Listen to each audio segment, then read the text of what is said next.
paborito kong mga pyesa is Oriental. Pangalawa na dyan yung Polynesian, Tribal, at saka mga Black and Gray. Sa mga merong tattoo na ganito, comment lang kayo kung anong significance ng pusa na to. Alright.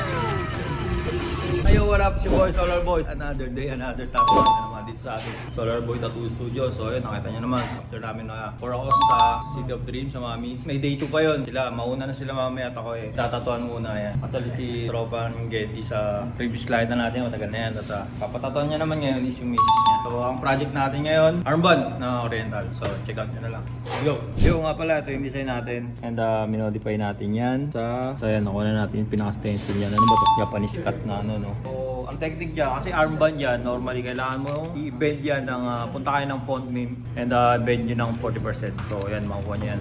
Sakto yan dito pag, sakto yan, bend yan. Pero pag nirap mo ng ganun yan, diretso yan. So, yung dugtungan yan, iyan na lang natin mamaya. Napin lang namin yung tamang position niya. Alright.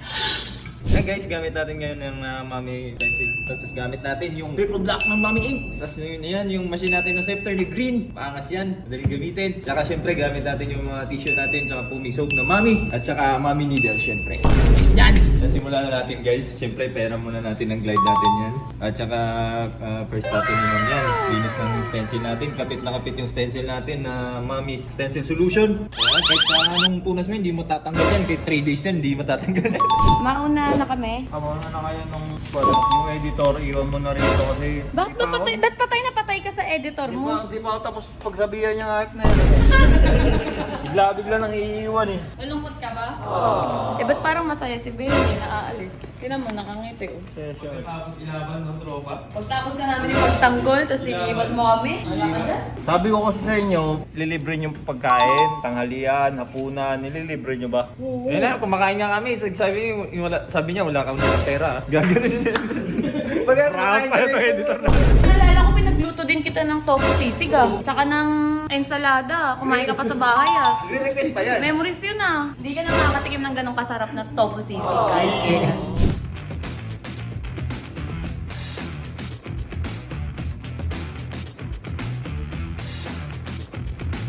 Yo, what's up? It's your boy SB Squad Carlo. May nag-walk-in habang nagtatattoo si Sir Sola. Pwede po kaming tumanggap ng walk-in dito sa Solar Boy Tattoo Studio, Scout Gandia, 190 Tomas Morato. So si Sir nga pala galing sa Germany. Walk-in siya. Where are you working here, sir? Sulea. Soler. So gagawin tayo ng Beetle to. Tawag dito Exactly, Beetle. we're going later to City of Dreams. But we're gonna finish it first. We'll do some money. Sabihin mo, you say it sir, pera muna. Pera mo. Sige, mag-start na kami para matapos agad. Ayun, balikan natin mamaya.